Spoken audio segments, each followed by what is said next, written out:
அன்பு ஆன்மீக தமிழ் அன்பர்களே நண்பர்களே, உங்கள் அனைவருக்கும் தமிழ் யூடியூப் சேனலின் இனிய தமிழ் வணக்கம். தாய்மொழியால் இணைவோம், தாய்மொழியை வளர்ப்போம். வாழ்க தமிழ், வளர்க தமிழ்.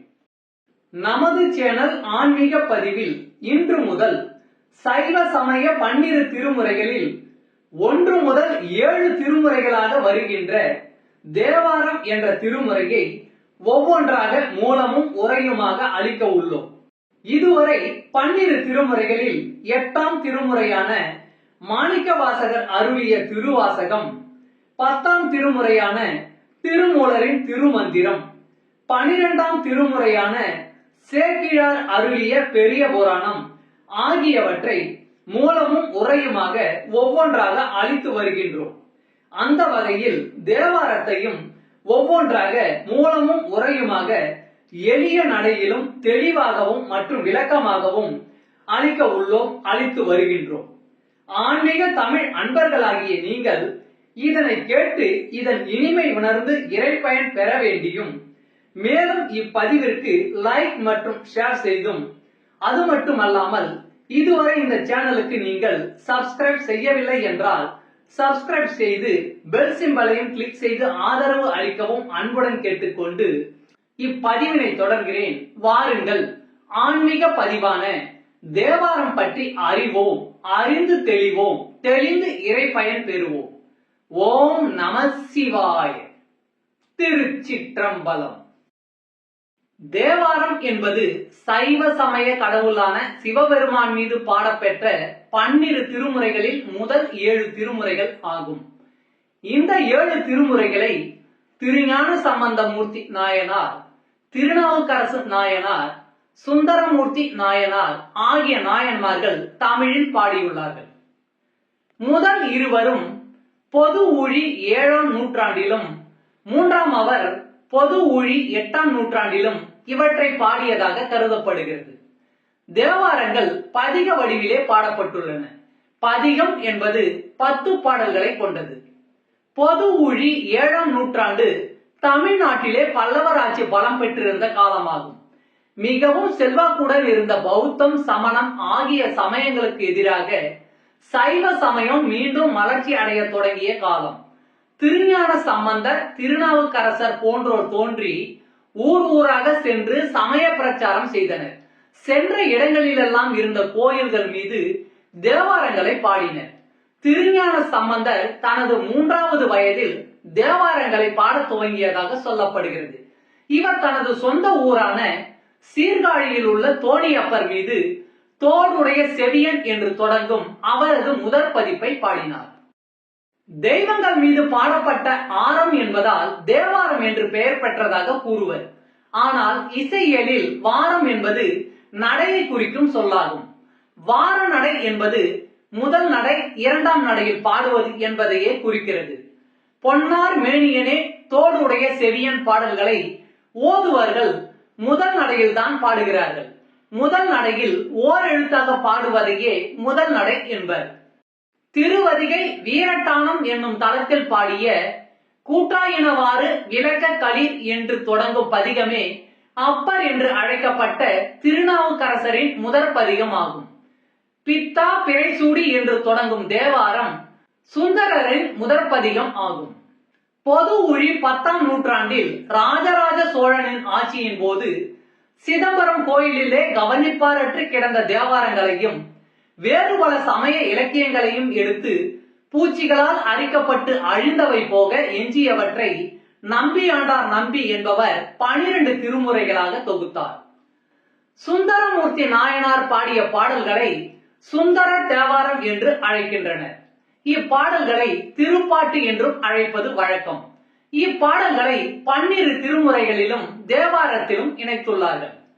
இவர் சிவபெருமான் மீது பாடிய பாடல்கள் 38,000 என்று கூறுகின்றனர். இவை பண்களோடு அமைந்துள்ளன. அதனால் பண் சுமந்த பாடல்கள் என்றும் கூறுகின்றனர். இவற்றில் 100 பதிகங்கள் கிடைத்துள்ளன. அவற்றில் 17 பண்கள் இடம்பெற்றுள்ளன. தேவாரங்களில் செந்துருத்தி பண் கொண்டு பாடியவர் இவரே. தேவாரங்களை பாடிய மற்ற இருவரான ஞான சம்பந்தரும் நாவுக்கரசரும் இந்த பண்ணில் பாடல்களை பாடவில்லை. சுந்தரர் அருளிய திருப்பதிகங்களை திருப்பாட்டு என்று அழைப்பது மரபு. இவர் அருளியவை 38,000. அவற்றில் கிடைத்த பதிகங்கள் 101 மட்டுமே. பண் வாரியாக திரட்டி 1 முதல் 7 திருமுறையாக அடைவு செய்துள்ள முறை முதலாவது ஆகும். இது பன்முறை எனப்படும். தேவார ஆசிரியர் மூவருள் இயலிசை தமிழாகிய திருப்பதிகங்களை முதலில் அருளி செய்தவர் திருஞான சம்பந்தர். ஆதலின் அவர் அருளிய திருப்பதிகங்கள் முதல் 3 திருமுறைகளாகவும், அவர்தம் எழுதகை நண்பராய் விளங்கிய திருநாவுக்கரசர் அருளிய திருப்பதிகங்கள் 4ஆம் திருமுறை, 5ஆம் திருமுறை, 6ஆம் திருமுறை என 3 திருமுறைகளாகவும், இவ்விரு பெருமக்களும் வாழ்ந்த காலப்பகுதியை ஒட்டி சில ஆண்டுகள் பிற்பட்டு தோன்றிய நம்பியூரார் ஆகிய சுந்தரமூர்த்தி சுவாமிகள் அருளிய திருப்பதிகங்கள் 7ஆம் திருமுறையாகவும் தொகுக்கப்பட்டன.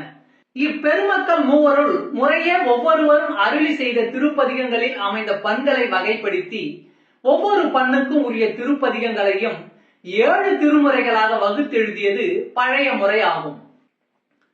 திருத்தலங்கள் வாரியாக மூவர் பாடல்களை தொகுத்து அடைவு செய்த முறை 2வது ஆகும். இது அடங்கன் முறை எனப்படும். மூவரில் ஒவ்வொருவர் பதிகங்களையும் தனித்தனியாக வைத்து தலங்கள் வாரியாக தொகுத்து அடைவு செய்த முறை 3வது ஆகும். இது தலமுறை எனப்படும்.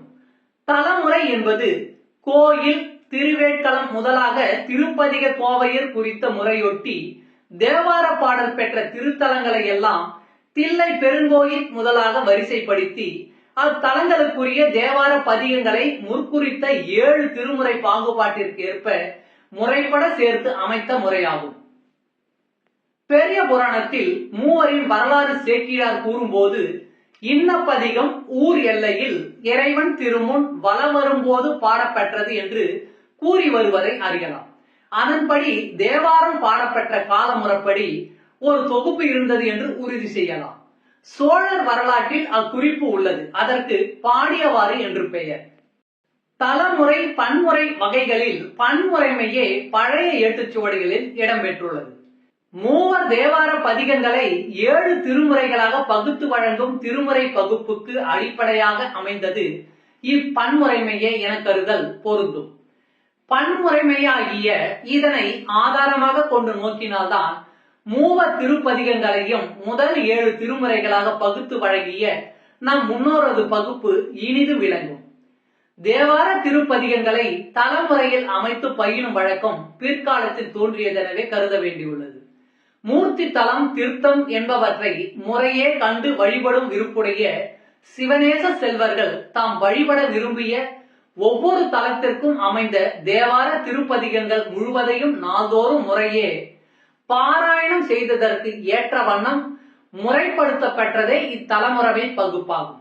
இப்பகுப்பு தில்லை பெருங்கோயிலை முதன்மை திருத்தலமாக கொண்டு அமைந்திருப்பது தேவார ஆசிரியர் மூவர் திருவுள்ளத்திற்கும் ஏற்புடையதாகும்.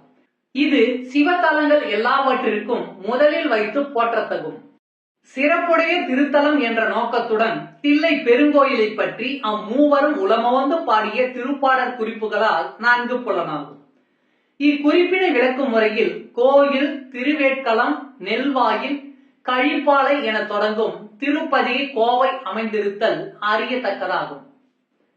மேற்கூறித்த பன்முறை, தலமுறை என்னும் 2 வகை முறைகளுள் தேவார ஆசிரியர் காலந்தொட்டு இடையின்றி வழங்கி வருவதும் சைவ திருமுறைகள் 12 என்ற பகுப்பிற்கு நிலைக்களமாக அமைந்ததும் பன்முறைமையே ஆதலின் அம்முறையினை பின்பற்றி தேவார திருப்பதிகங்களின் அமைப்பினை நோக்குதல் ஏற்புடையதாகும்.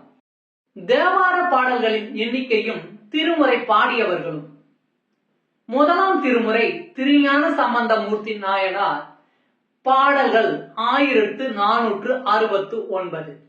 2ஆம் திருமுறை திருஞான சம்பந்தமூர்த்தி நாயனார் 1331 பாடல்கள். 3ஆம் திருமுறை திருஞான சம்பந்தமூர்த்தி நாயனார் 1358 பாடல்கள். 4ஆம் திருமுறை திருநாவுக்கரசு நாயனார் 1070 பாடல்கள். 5ஆம் திருமுறை திருநாவுக்கரசு நாயனார் 1015 பாடல்கள். 6ஆம் திருமுறை திருநாவுக்கரசு நாயனார் 981 பாடல்கள். ஏழாம் திருமுறை சுந்தரமூர்த்தி நாயனார் 1026 பாடல்கள். மொத்தம் 8227 பாடல்கள் இதில் அமைந்துள்ளன. பண் அமைத்தவர் என்று பார்த்தால் இப்பொழுதுள்ளபடி தேவார பாடல்களுக்கு பண் அமைத்து கொடுத்தவர் ராசேந்திர பட்டணத்திலிருந்து ஒரு பெண்மணி என்று உவே சாமிநாத ஐயர் குறிப்பிடுகிறார். தேவார காலத்து இசைக்கருவிகள் என்று பார்த்தால் யாழ், வீணை, குழல், கிண்ணரி, கொக்கரி, சச்சரி, தக்கை, முழவம், மொந்தை, மிருதங்கம், மத்தளம், தமருகம், துந்துபி, குடமுழு, தத்தகலம், முரசம், உடுக்கை, தாளம், துடி, கொடுக்குட்டி முதலியன. இவற்றுள் பல பண்டை காலம் முதலே தமிழகத்தில் இருந்தவை. தேவாரத்தில் காணப்படும் பெரும்பாலான பண்கள் தமிழ்நாட்டிற்கு உரியவை. அவை பண்டை இசை நூல்களில் கூறப்பட்ட இசை நுணுக்கம் பொருந்தியவை. அப்பண்களில் சில சிலப்பதிகாரத்தும் காணலாம். பல்லவ பேரரசர் காலத்தில் தமிழ்நாட்டில் தமிழ் பண்களும் தமிழ் இசையும் களி நடனம் புரிந்தன என்பதற்கு திருமுறைகளே ஏற்ற சான்றாகும். இவ்வளவு அருமையும் பெருமையும் நிறைந்த இறைப்பாடலான தேவாரம் திருமுறையை நாமும் அறிந்து கொள்வோம் வாருங்கள். சைவ சமய திருமுறைகளில் முதல் திருமுறையான தேவாரம் திருஞான சம்பந்த பெருமான் அருளிச் செய்த திருக்கடைக்காப்பு. பண் நட்டப்பாடை. தலம் திருக்காட்டுப்பள்ளி. பாடல் 9. செற்றவர் தம் அரணம் அவற்றை செவ்வழல்வாய் எரியூட்டி நன்றும் கற்றவர் தாம் தொழுது ஏத்த நின்றான் காதலிக்கப்படும் காட்டுப்பள்ளி. உற்றவர்தாம் உணர்வு எய்தி நல்ல உம்பர் உள்ளார் தொழுது ஏத்த நின்ற பெற்றமரும் பெருமானை அல்லால் பேசுவதும் மற்ற ஓர் பேச்சு இலோமே.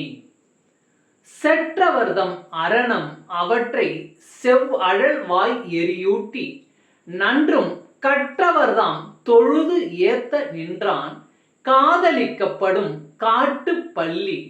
உற்றவர்தாம் உணர்வு எய்தி நல்ல உம்பர் உள்ளார் தொழுது ஏத்த நின்ற பெற்றமரும் பெருமானை அல்லால் பேசுவதும் மற்ற ஓர் பேச்சு இலோமே. பாடலின் பொருள். தேவர்க்கு பகைவராய திரிபுரத்து அசுரர்களை உடைய 3 கோட்டைகளையும் செவ்வழலால் எரியூட்டி அழித்து பெருவீரத்தோடு விளங்குகின்றான் சிவபெருமான். அவன் கற்றவர்களால் தொழுது ஏத்தி வணங்கப்படுவதால் மேம்பட்டு விளங்குகின்றான். அவன் விரும்பி காதலித்து அருளாட்சி செய்து வரும் ஊர் திருக்காட்டுப்பள்ளி ஆகும். மெய்யுணர்வு பெற்ற தேவர்கள் பலரும் இங்கு வந்து இறைவனை தொழுது ஏத்தி வணங்குகிறார்கள். அவன் அரவிடை மீது ஏறி அமர்ந்திருப்பவன். அப்பெருமானுடைய புகழை அன்றி மற்றொரு பேச்சு பேசுவதில்லை. ஓம் நம சிவாய். திருச்சிற்றம்பலம். அன்பு ஆன்மீக தமிழ் அன்பர்களே, நண்பர்களே, இவ்வீடியோ பதிவினை கேட்டு இன்புற்று ஆதரவு அளித்த அனைத்து தமிழ் உள்ளங்களுக்கும் எங்கள் உள்ளம் கனிந்த நன்றி. மேலும் இப்பதிவு உங்களுக்கு பிடித்திருந்தால் லைக் மற்றும் ஷேர் செய்தும், இதுவரை இந்த சேனலுக்கு நீங்கள் சப்ஸ்கிரைப் செய்யவில்லை என்றால் சப்ஸ்கிரைப் செய்து பெல் பட்டனையும் அழுத்தி ஆதரவு அளிக்கவும் அன்புடன் கேட்டுக்கொள்கிறோம். மிக்க நன்றி. அடுத்த பதிவில் உங்களை விரைவில் சந்திக்கும் வரை உங்களிடமிருந்து விடை பெறுவது தமிழ் யூடியூப் சேனல்.